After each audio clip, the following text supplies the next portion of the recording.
Hello everyone, welcome back to my channel Family Physician.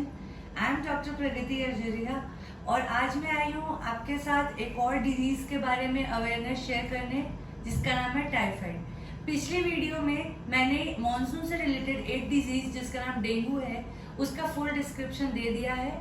ये video है typhoid के ऊपर। तो टाइफाइड क्या है, मैं पहले आपको ये बताऊंगी टाइफाइड क्या है, इसके लिए हमें क्या खाना चाहिए, कैसे फैलता है, इसका ट्रीटमेंट क्या है और ये कब तक ठीक हो जाता है, टाइफाइड दोबारा होने के क्या क्या चांसेस होते हैं और इसका प्रिवेंशन। तो आइए स्टार्ट करते हैं आज की हमारी वीडियो ऑन टाइफाइड। टाइफाइड क्या है? टाइफाइड एक बैक्टीरियल इन्फेक्शन है जो एस टाइफी साल्मोनेला टाइफी नाम के एक बैक्टीरिया से होता है। ये क्या करता है? ये आपके स्मॉल इंटेस्टाइन मतलब आंतों पर इफेक्ट करता है, आपकी आंतों पर टारगेट करता है। हम जब कोई भी खाना या कोई भी गंदी चीज, खराब पानी या खराब खाना मुंह से खाते हैं तो ये जाकर आपकी आंतों पर इफेक्ट करता है। और ये कैसे ट्रांसमिट होता है? ये फीको ओरल रूट से, मतलब गंदे हाथ से खाना खाना या वॉशरूम जाकर हाथ अच्छे से ना धोना और इससे खाना खा लेना, या कोई इंसान जिसको टाइफाइड हो चुका है उसके हाथ का बना हुआ खाना खाना जिसमें वो बैक्टीरिया आ चुका है, ये सबसे टाइफाइड आपको भी हो सकता है। सबसे पहले मैं आपके साथ सबसे इम्पोर्टेंट इंफॉर्मेशन शेयर करूंगी कि अगर आपको टाइफाइड हो चुका है तो आपकी डाइट में क्या क्या होना चाहिए और क्या क्या नहीं होना चाहिए। सबसे पहले क्या नहीं खाना है टाइफाइड में?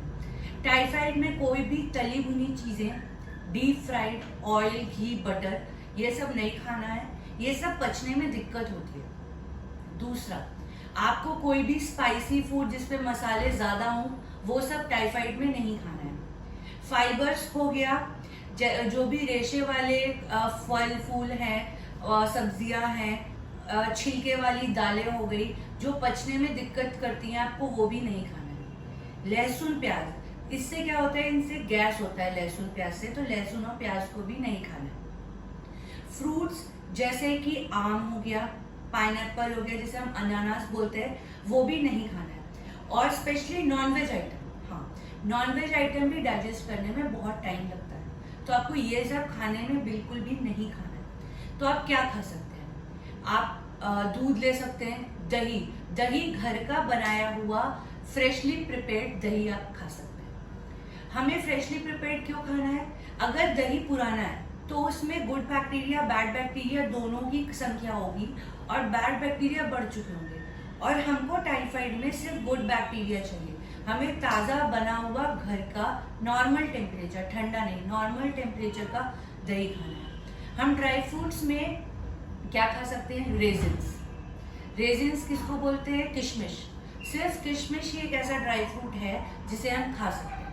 फ्रूट्स जिसमें पानी की क्वांटिटी ज़्यादा होती है, क्योंकि टाइफाइड में कंटिन्यूसली डायरिया होता है, कई बार वोमिटिंग भी होती है, तो जैसे कि तरबूज हो गया, खरबूज हो गया, पपाया हो गया, पपीता जिसे हम बोलते हैं, आप वो खा सकते हैं। ठीक है। और आप क्या खा सकते हैं? आलू, हाँ आलू खाना है आपको, उबला हुआ आलू नमक डालकर आप खा सकते हैं, ये खा सकते हैं। आपको प्रोटीन रिच डाइट लेनी है एक्चुअली, तो आप अंडा खा सकते हैं। अंडे का बीच वाला पार्ट जो है योक, उसको हटाकर आप बाहर का वाइट पार्ट खा सकते हैं, उसमें बहुत प्रोटीन होता है। तो ये बात हो गई आपके डाइट की। अब मैं बताऊंगी आपको टाइफाइड फैलता कैसे है, कैसे आपको टाइफाइड होगा। टाइफाइड का स्प्रेड अगर मैं सीधी भाषा में आपको बताऊं तो वो फीको ओरल रूट से होता है। गंदा पानी पीने से, गंदा खाना खाने से, अधपका खाना खाने से, कच्चा खाना। क्या होता है, जब हम वॉशरूम अगर कोई गया है, वो वॉशरूम गया है, फ्रेश अप हुआ है, उसने अच्छे से हाथ नहीं धोए हैं, तो उसके हाथ में बैक्टीरिया लगा है, मैक्सिमम चांसेस ऐसे में टाइफाइड होने के होते हैं। अगर आप एक ऐसा वॉशरूम यूज कर रहे हैं जिसमें टाइफाइड से अफेक्टेड पर्सन पहले जा चुका है और वो क्लीन नहीं हुआ है, आप अगर उसमें जाते हैं तो आपको भी टाइफाइड हो सकता है। टाइफाइड आपको खुद से नहीं, एक और तरीका है कैसे। अगर कोई इंसान को टाइफाइड है और उसने खाना बनाया है और वो खाना सब खा रहे हैं तो उस वजह से भी टाइफाइड हो सकता है। तो टाइफाइड बेसिकली कैसे हुआ?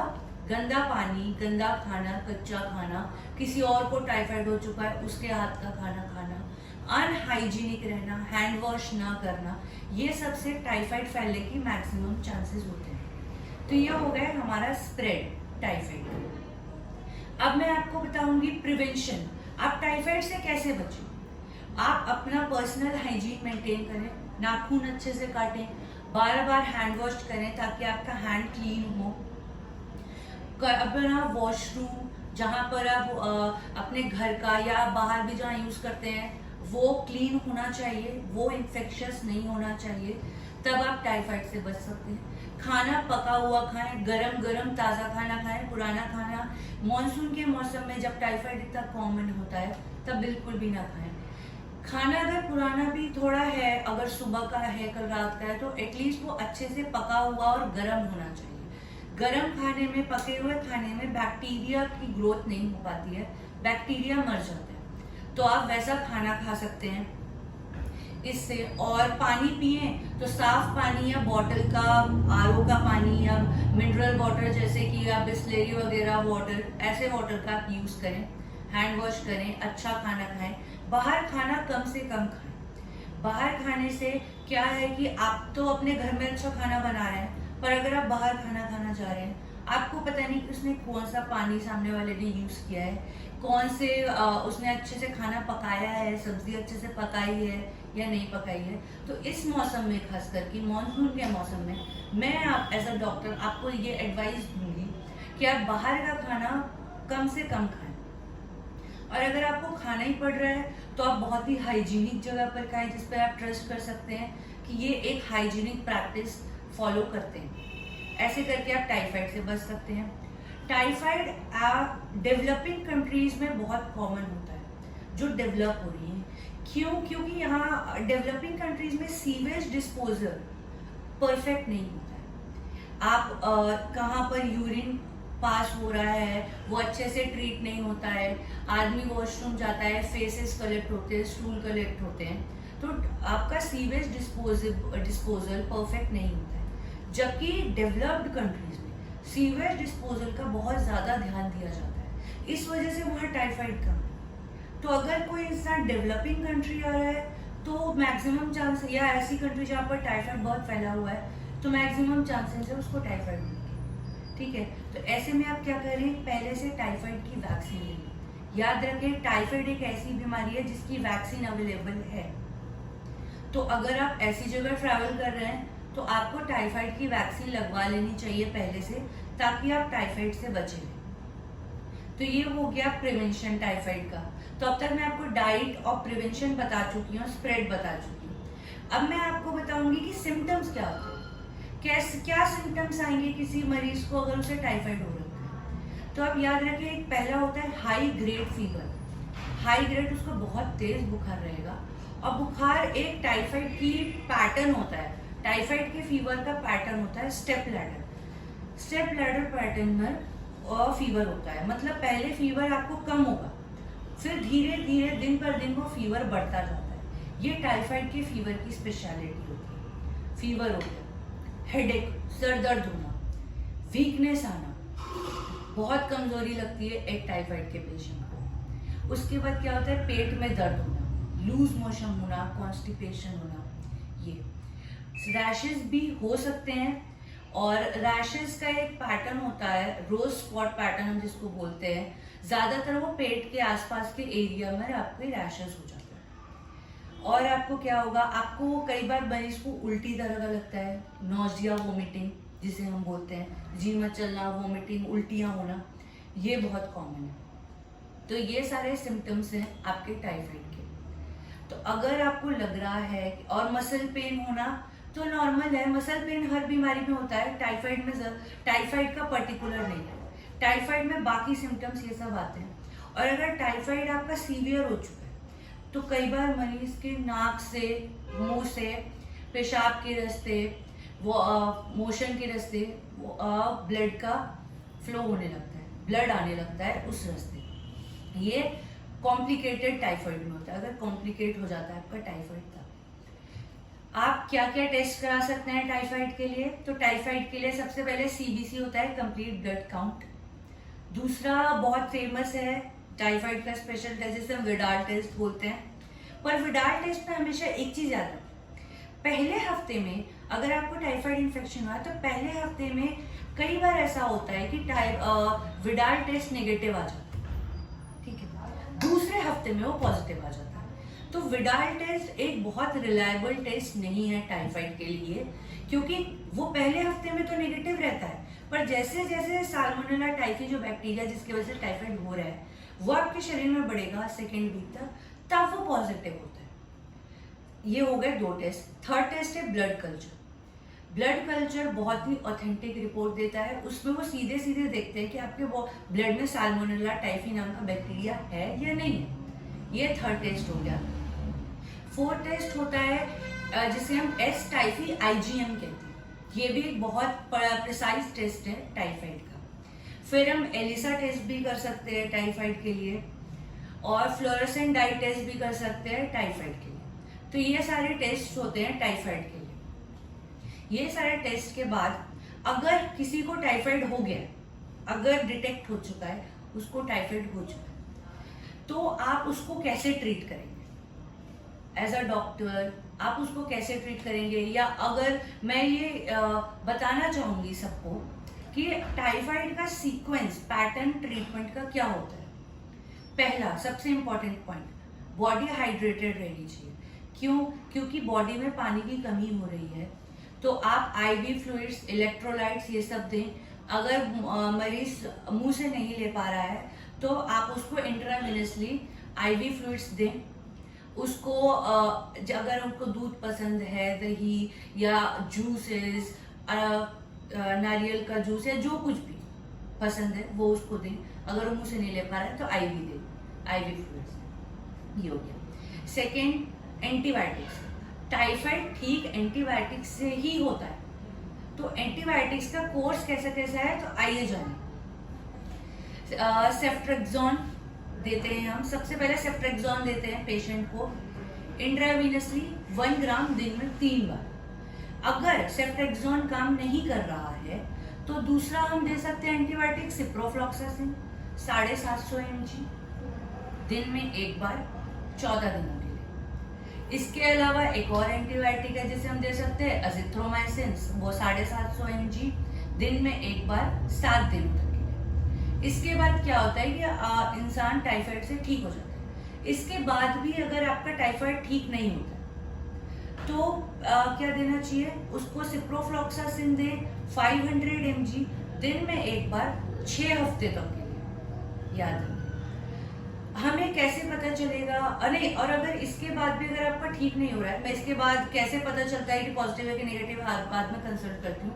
मैं एक और कंडीशन आपको बताती हूँ कि इसके बाद भी पेशेंट का सिप्रोफ्लॉक्सासिन 500 mg देने के बाद भी उसका टाइफाइड ठीक नहीं हो रहा है, तो फाइनली हमें कोलेसिस्टेक्टोमी करनी पड़ती है, उसका गॉल ब्लैडर रिमूव करना पड़ता है पेशेंट का। ये पूरा ट्रीटमेंट होता है।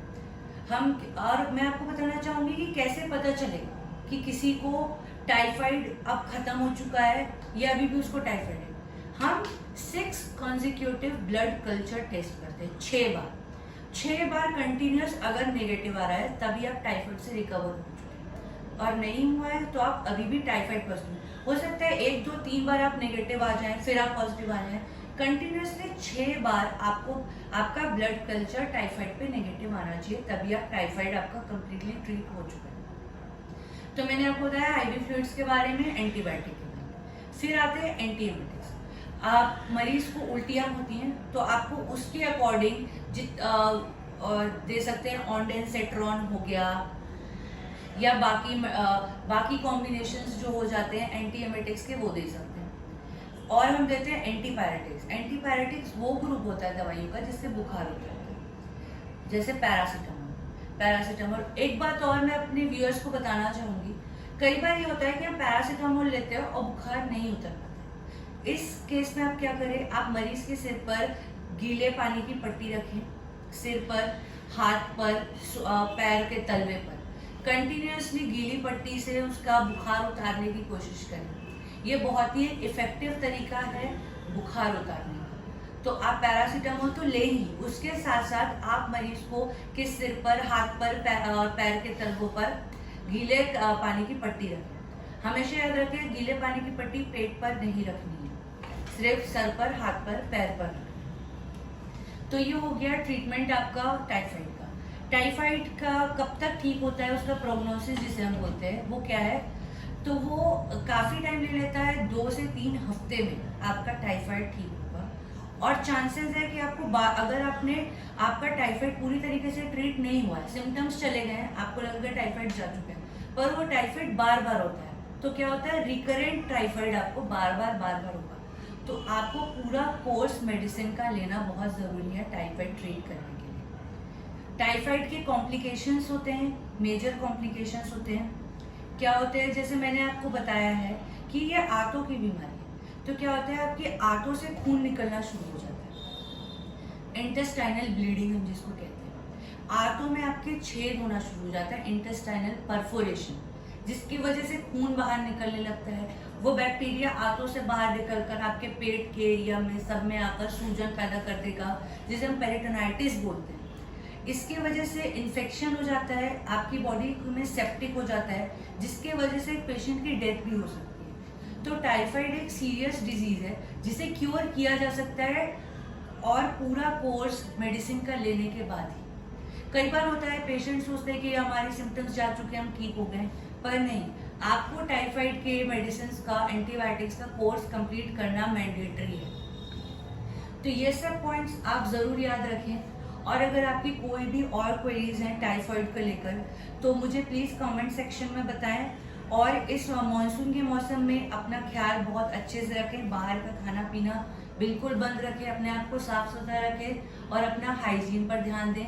और अगर आपके घर में कुक है, आप बाहर का खाना खा रहे हैं, तो उनके अपने कुक की भी हाइजीन का ख्याल रखें। बाहर खाना खा रहे हैं तो एक हाइजीनिक जगह पर ही खाना खाएं। हमेशा पानी, साफ पानी, आरओ का पानी, पैकेट वाटर्स यही पिए।